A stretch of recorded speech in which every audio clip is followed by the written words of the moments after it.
যদি চায় তাহলে জামাত এর বিরোধিতা করবে না, বিএনপির কখনো বিরোধিতা করবে না। এটা নিয়ে পরবর্তী বিভিন্ন কথা আসছে, এটা ফখরুল সাহেব বলেছে, উনি বলেন নাই, কিন্তু পত্রিকাটা ছাপানো হয়েছে। তার মানে 50টা আসনকে, জামাতের 50টা আসনকে অনেক বেশি বড় করা হতো, মানে ধরা হতো। কিন্তু সেখানে আপনি কি দেখেছেন? জামাত 77টা আসন জোট পেয়েছে, মানে জামাত 60-এর উপরে, প্রায় কত 69টা আসনের মতো পেয়েছে। এখন আপনি এরপরে আপনার ভোটের যে আসনগুলোতে হেরেছে, আমার কাছে একটা ইকুয়েশন আছে, সেখানে আপনার 53টা আসনে মাত্র পার্থক্য হচ্ছে 2 থেকে 7,000 ভোট পার্থক্য। 53টা আসনে চিন্তা করেন আপনি। তাহলে এই যে ভূমিধস শব্দটা ব্যবহার করা হচ্ছে, পার্থক্য 2 থেকে 3,000। এবং সিফাত যেটা বললো, এই 212টা আসন ভূমিধস বিজয় না, না না না, আপনাকে প্রথমে বুঝতে হবে, পার্সেন্টেজটা বুঝতে হবে। 40% জামাতে ভোট পেয়েছে, 40% জামাত জোট, 11 দলীয় জোট ভোট পেয়েছে 40%। সেখানে এই বিএনপি জোট পেয়েছে 54%, পার্থক্য হচ্ছে মাত্র 14%। এবং আপনি জানেন 2001 সালে যে 2/3 মেজরিটি বিএনপি পেয়েছে 4 দলীয় ঐক্যজোট, সেখানে তাদের ভোট ছিল কি বলে 40.48%।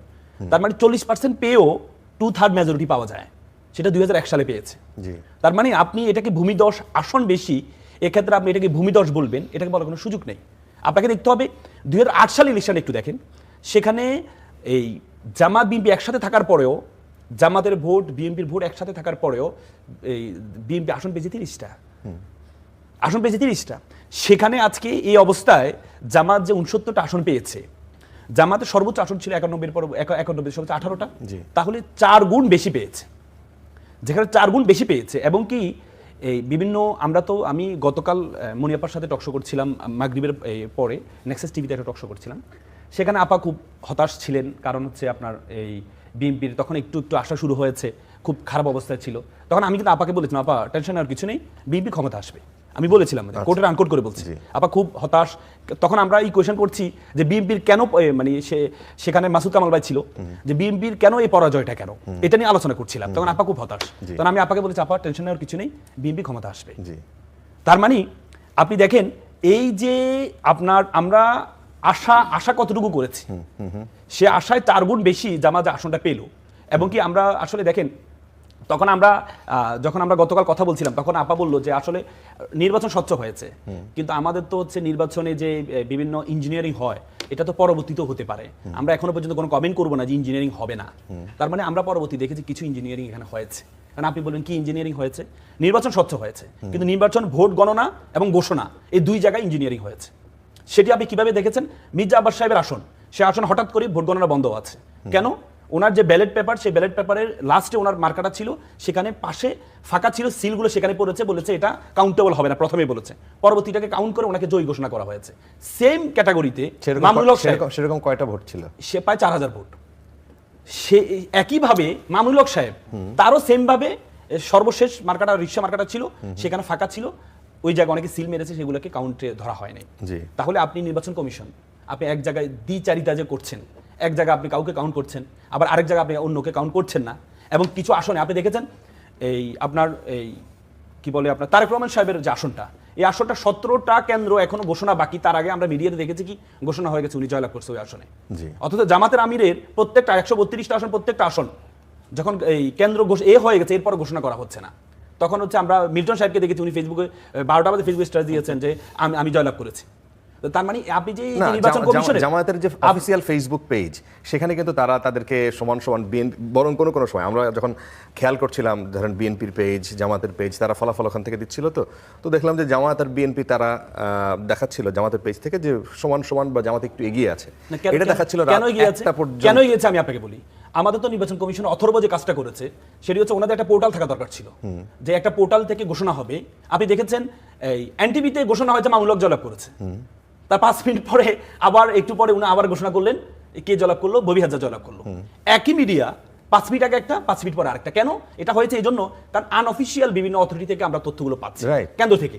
এখন যদি এই নির্বাচন কমিশনের একটা পোর্টাল থাকতো, সেখান থেকে ঘোষণা হতো, তাহলে এই জিনিসটা হতো না। সেটা তো দেরি হচ্ছিল।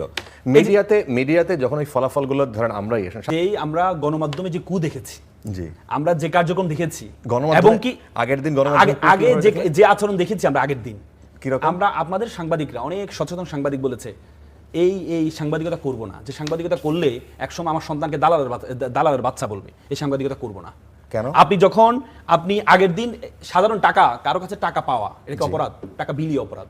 নির্বাচনে আইনে হচ্ছে টাকা বিলি অপরাধ। টাকা বিলি করে নাই রাজনৈতিক দল, জামাত বিলি করে নাই। আমি আপনাকে বলি, আপনি টাকা পেলেন, আপনি একই মিডিয়া একটা ভিডিও জামাতের যে আমিরের এই ঠাকুরগাঁও যে আমিরের যে এটা পেয়েছে, উনি কিন্তু এই অথরিটি থেকে আপনার যে বিমানবন্দর অথরিটি থেকে অনুমতি নিয়ে গিয়েছেন। একই ভিডিও 5 বার ছাড়া হয়েছে একটা চ্যানেলে, সেম ভিডিও। তার মানে আপনি যে ন্যারেটিভ তৈরি করছেন 50 লক্ষ টাকা বা 74 লক্ষ টাকা, এর মধ্যে 82 লক্ষ টাকা যে আপনি এই এনি সাহেবের পেলেন, সেটা কিন্তু আমরা কোনো মিডিয়াতে সেভাবে এনি সাহেবের ছিল 15 লক্ষ টাকা এবং সেখানে তিনি প্রথমে ভাই আমরা তো এই তো সমস্যা এখানেই তো, আমরা তো মিডিয়াগুলোতে আমরা বিশেষ করব কোনটা? আমরা যখন মিডিয়াতে আপনারা অনেক চ্যানেল, বড় বড় চ্যানেল যারা ফটোকার্ড তৈরি করেছে 82 কোটি টাকা পাওয়া গেছে, এরপর আবার এটাকে ডিলিট করে কিছুক্ষণ পরে তারা লিখছে হচ্ছে 15 লক্ষ টাকা পাওয়া গেছে। তাহলে তখন আবার ব্যাখ্যা দিচ্ছে গাড়ি ছেড়ে দিয়েছে কারণ এটা তার নির্বাচনী খরচের টাকা।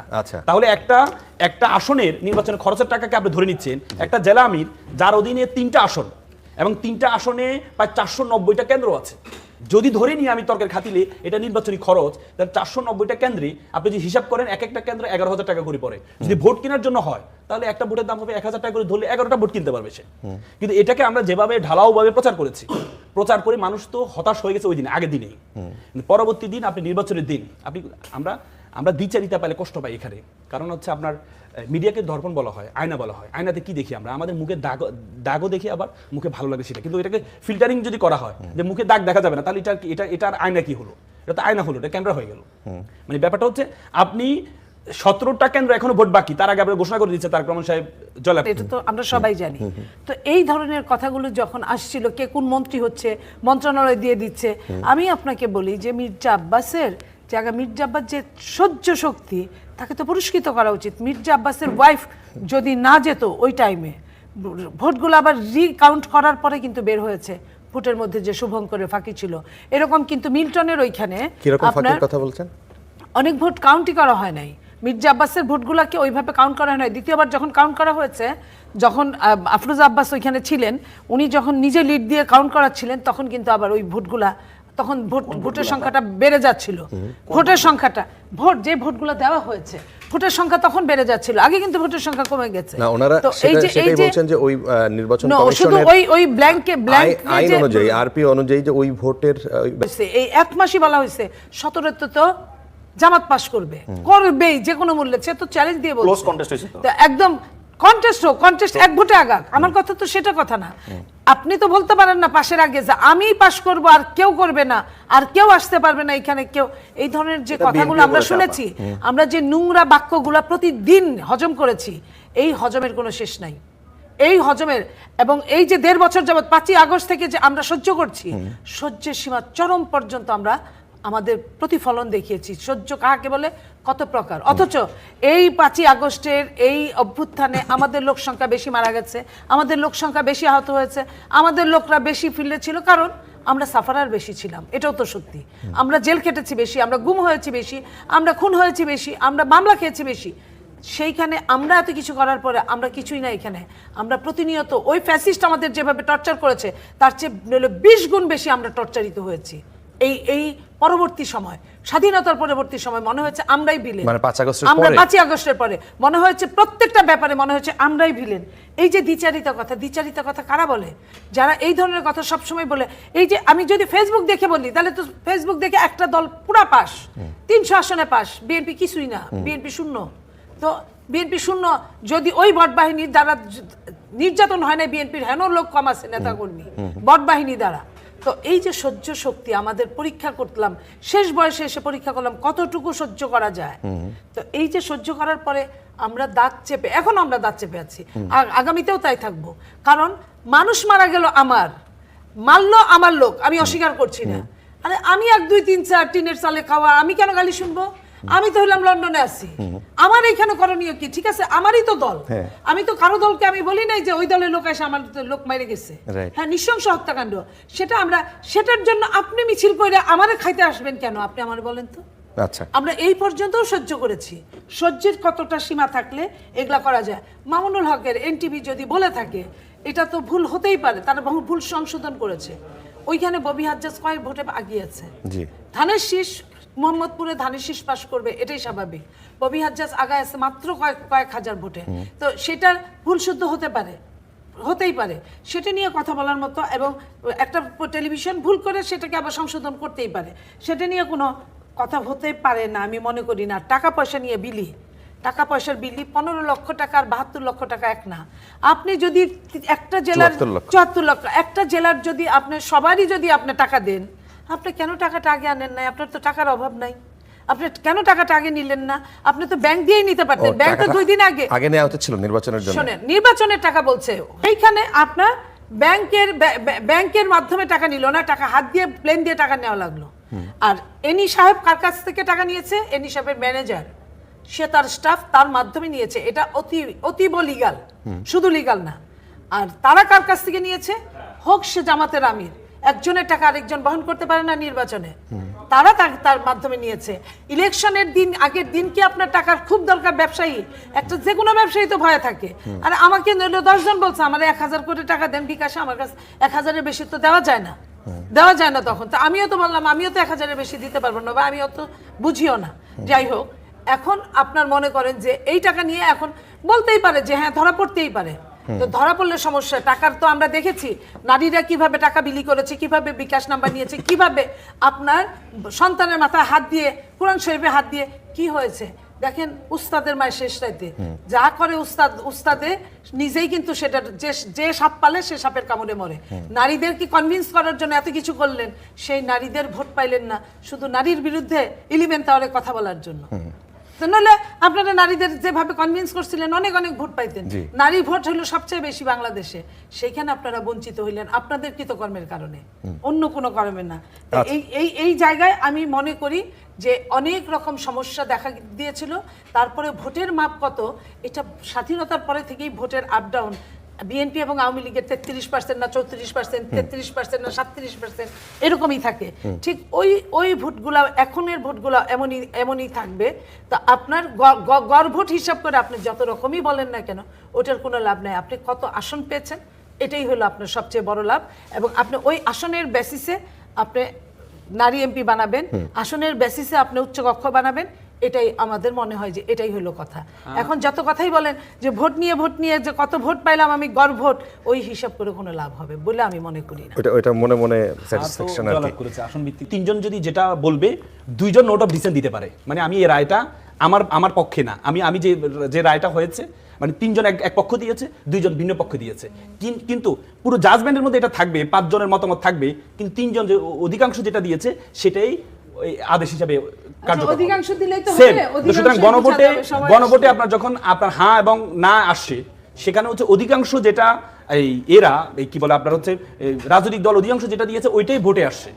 নোট অফ ডিসেন্টটা কিন্তু ভোটে আসে না। প্রত্যেকটা দল নোট অফ ডিসেন্ট দিয়েছে, বিএনপি নোট অফ ডিসেন্ট দিয়েছে, জামাত দিয়েছে, এনসিপিও দিয়েছে, কিন্তু নোট অফ ডিসেন্টটা তো গণভোটে আসে নাই। গণভোটে আসছে অধিকাংশ যারা দিয়েছে সেটাই গণভোটে আসছে। যখন আপনি গণভোটে হ্যাঁ জলাপ করলো, তার মানে আপনি একটা নির্বাচন কমিশনের থেকে 2টা ইলেকশন হয়েছে, একটা ইলেকশনের আদেশ মেনে নিচ্ছেন, আপনি রায় মেনে নিচ্ছেন, আবার ভিন্ন রায়টা আপনি মানবেন না কেন? একটা ইলেকশন হচ্ছে আপনার যে আসনের যে নির্বাচন হয়েছে সেটা আপনি মেনে নিচ্ছেন, সেটা কারণে আপনি প্রধানমন্ত্রী হচ্ছেন, কিন্তু এর বিপরীতে গণভোট যেটা, সেটা তো নির্বাচন কমিশন কর্তৃক আয়োজিত, তাহলে সেটা রায় আপনাকে মানতে হবে। যদি সেখানে যেহেতু গণভোটের রায় শুরুতে বিএনপি, দেখেন বিএনপির সবচেয়ে বড় বিষয় হচ্ছে বিএনপি আপনার যে দিয়েছে, ইশতেহার দিয়েছে, ওনারা ইশতেহারটাই দিয়েছে যে গণভোটের এগেইনস্টে, ওনারা ইশতেহারটা দিয়েছে। এবং কি যেহেতু গণভোট এখন জয়লাভ করেছে, যদি ইশতেহার গণভোটের বিরুদ্ধে দিয়ে থাকে, মানুষ তো বিএনপিকে ভোট দিয়েছে না, বিএনপিকে ভোট দিয়েছে, কিন্তু গণভোটে তো ভোট দিয়েছে, গণভোটে হাঁকে জয়ী করেছে। আপনি যখন তারেক রহমান সাহেব যখন বললেন আমি হ্যাঁ এর পক্ষে, যখন ঘোষণা দিলেন, এটা তো আপনার মুখের কথা, এটা তো আপনি বললে হবে না, আপনি মুখে বলেছেন হ্যাঁ এর পক্ষে, তা হ্যাঁ এর পক্ষে আপনি যখন ওপেনলি বলেছেন, তো হ্যাঁ এর পক্ষে বলেছেন, এই জন্য তো আপনাকে জনগণ ভোট দিয়েছে। আপনি তো বলেন আমি না এর পক্ষে, এবারে ভোট দিলে দাও, এটা বলেননি তো আপনি ওপেনলি বলেছেন আমি হায়ের পক্ষে। না, তিনি হায়ের পক্ষে, কিন্তু এটা তিনি বলেন না যে আপনাকে অবশ্যই হায়ের পক্ষে ভোট দিতে হবে। তিনি আহ্বান জানাতে পারেন, আপনি একটা রাজনৈতিক দলকে যদি রিপ্রেজেন্ট করেন, বললেন আপনি ওপেনলি হায়ের পক্ষে বললেন, বলার পরে আপনি তো এখন ওপেনলি হায়ের পক্ষে বলে আপনি তো এটা ব্যাকে যাওয়ার তো সুযোগ নেই। আপনি কাকে দিবেন এটা বিষয় না, বিষয় হচ্ছে আপনি তো ওপেনলি হা ক্যাম্পেইন করেছেন, হায়ের পক্ষে বলেছেন যে আমরা হায়ের পক্ষে আছি, তাহলে হায়ের পক্ষে তো আপনিও আছেন, জনগণও আছে, জনগণও তো 2/3 মেজরিটি পেয়েছে হায়ের পক্ষে, তো তাহলে তো আপনি এইটা মানতে বাধ্য না, এটা তো জনগণের রায়, জনগণের রায়, আপনি প্রধানমন্ত্রী হতে পারবেন। একটু আগে আসিফ মাহমুদ সজীব ভুঁইয়ার যে ব্রিফিং, উনি ওই শব্দবন্ধটা ব্যবহার করলেন যে লেজিটিমেসি, মানে আইনি ভিত্তি, যেটা একটা আইনের যেটা থাকে বাংলাদেশের সংবিধানে, এবং পরবর্তীতে আইনি ব্যাখ্যায় যেখানে যা আছে তার থেকেও শক্ত আইনি ভিত্তি হচ্ছে এই গণভোট। এই বিষয়টা নিয়ে আপনার যে মন্তব্য করতে পারেন। দেখেন, প্রথম কথা হচ্ছে আপনার গণভোটটা কেন আসছে। গণভোটটা কিন্তু জিয়াউর রহমান সাহেব গণভোট দিয়েছিলেন, ওনার এই আইনি ভিত্তি দেওয়ার জন্য কিন্তু গণভোট আয়োজন করেছিলেন। সেই বিষয়টা খুব স্পষ্ট ছিল, আপনি এর পক্ষে ছিল, নাকি কিন্তু নাই? এবারের যে এই অন্তর্বর্তীকালীন সরকার যেটা গঠিত হয়েছে, ইতিপূর্বে যত সরকার ছিল প্রত্যেকটা সরকারের কাজ ছিল একটা, শুধু নির্বাচন আয়োজন করা। এই সরকারের কাজ ছিল তিনটা, একটা হচ্ছে বিচার করা, নির্বাচন আয়োজন করা, একটা হচ্ছে সংস্কার করা। কেন সংস্কার করা?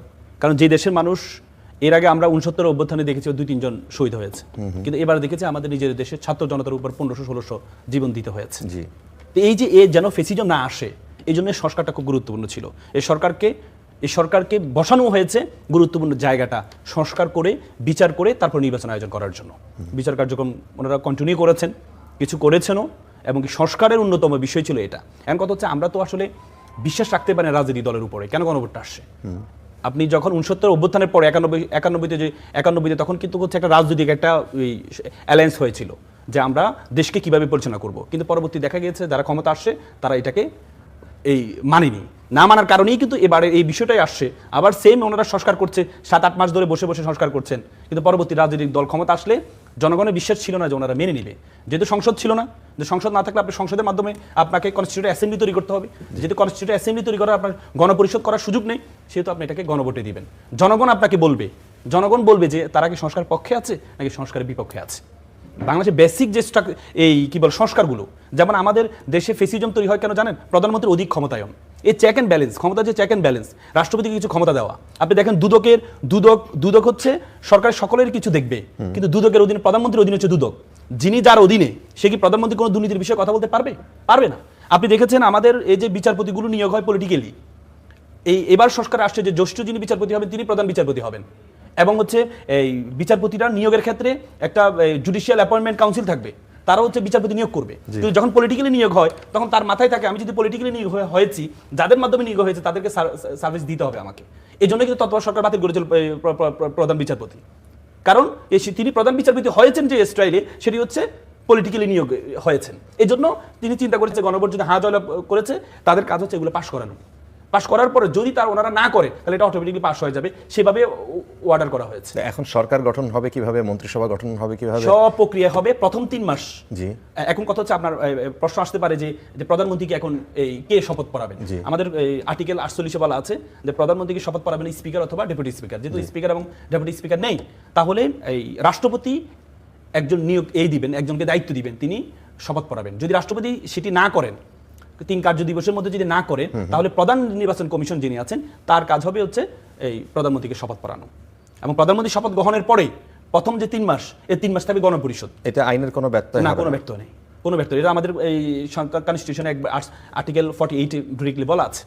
তার মানে হচ্ছে আপনার প্রথমে প্রথম শপথ নেওয়ার পরে প্রথম 3 মাস থাকবে হচ্ছে আপনার নর্মাল যে আমাদের এই জেনারেল অ্যাসেম্বলি, সেই জেনারেল অ্যাসেম্বলির কার্যক্রম হবে না। প্রথম 3 মাস হবে কনস্টিটিউয়েন্ট অ্যাসেম্বলি, সংবিধান প্রণয়ন, গণপরিষদ। এই গণপরিষদে সংবিধানে এই যে সংশোধনগুলো আসছে, এগুলো সংবিধানে যুক্ত করা, এবং এই সংস্কারগুলো যদি জয়লাভ করেছে, এগুলো করে পরবর্তী 3 মাস পরবর্তী জেনারেল অ্যাসেম্বলি শুরু হবে। এটাই আমাদের সর্বশেষ। এইখানে বড় কনফিউশন রাজনীতিবিদদের মধ্যে এসে যায়, যখন সপ্তাহ 2 আগে আলী রিয়াজ সাহেব যখন একটা কথা বলেছিলেন, সেই কথার প্রেক্ষিতে এখানে বসে এই টকশোতে যারা আসেন তাদের অনেকেই মনে হয়েছিল যে এই সরকার, এই ইউনূস সরকারের যারা উপদেষ্টারা আছেন তারাই কার্যক্রমগুলো চালিয়ে যাবেন 6 মাস, তারপরে নতুন সরকার এসে আস্তে আস্তে তারা গণপরিষদ গোছাবেন, তারপরে তারা আস্তে আস্তে দায়িত্ব শুরু করবেন। তো এই সরকার আসলে রান করবে, ব্যাপারগুলো কি? এটা এমন না, এটা হচ্ছে আপনি 3 দিনের মধ্যে আপনি যখন গ্যাজেট হবে, এখন তো গ্যাজেট হয়নি যে এমপি কারা হয়েছেন, গ্যাজেট হবে নির্বাচন কমিশনের প্রতি। এই 3 দিনের মধ্যে কাজ হবে প্রধানমন্ত্রীকে শপথ পড়ানো।